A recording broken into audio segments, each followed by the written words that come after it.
Am I the a-hole for refusing to help my dad's affair partner's kids after he cheated while mom was dying? When I was 14, my entire world fell apart. My mom was battling cancer, and while she was fighting for her life, my dad was sneaking around behind her back, having an affair with the woman who's now his wife.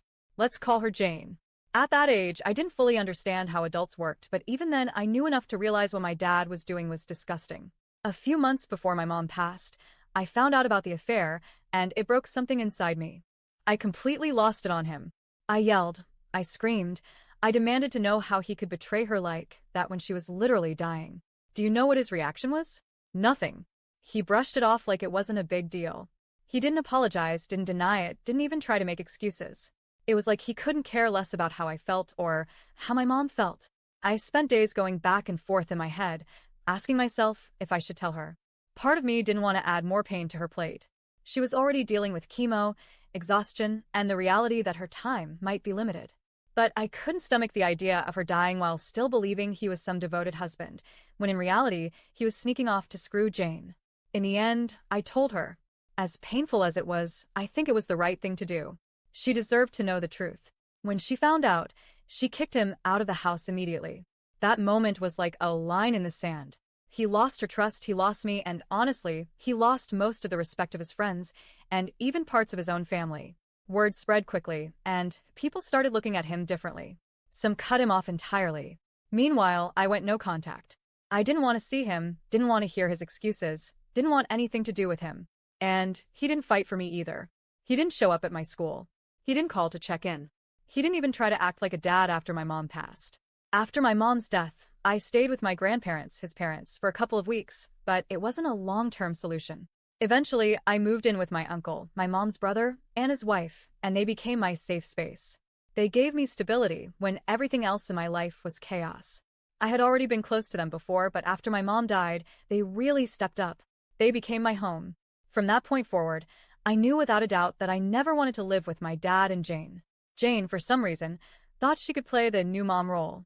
She called me, texted me, and even showed up in person a few times trying to talk.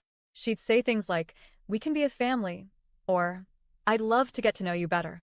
It was almost insulting, like she thought she could slide into my mom's place after helping destroy my parents' marriage. I wasn't polite about it either. I called her every name I could think of and told her straight up to stop. She wouldn't quit. She kept trying until my uncle finally got me a new phone number, so she couldn't reach me anymore. Even my dad doesn't have my current number. And then came the paternity drama. Apparently, Jane had been with another guy, maybe married, maybe just dating, around the same time she was hooking up with my dad. When her youngest was born, there were questions about who the father was. A DNA test eventually proved it wasn't my dad's kid. The ex was the father, just like with her other children. But during that whole mess, some of my dad's family thought it was appropriate to tell me about it. They acted like it should matter to me, like maybe I'd be more open to a relationship if the child had turned out to be my half-sibling. Honestly, I couldn't care less. I told them flat out that even if it was my dad's kid, it wouldn't change anything.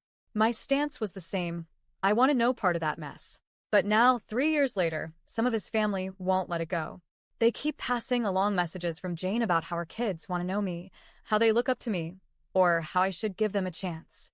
Every time, I make it clear, I don't want a relationship with Jane, with her kids, or with my dad. Period. I'm not their babysitter. I'm not their big brother. I owe them nothing. Recently, one of his relatives tried a different approach.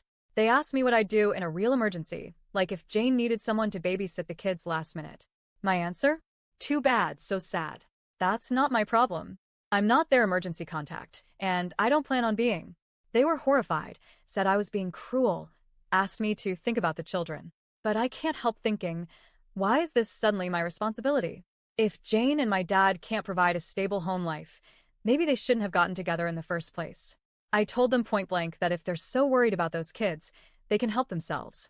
Because frankly, I expect Jane and my dad will eventually blow up anyway, probably because one of them cheats again. When that happens, any so-called step connection between me and those kids will disappear just like that. And here's the kicker. My dad doesn't even care. He's not reaching out, not apologizing, not begging me to rebuild a relationship. He's not even trying. A few months ago, I ran into them by accident while I was out with friends. Jane tried to approach me, her kids were with her, but my dad literally pulled her back and started arguing with her in the middle of a store. Watching them bicker in public just confirmed what I already knew. Their entire world is toxic and unstable.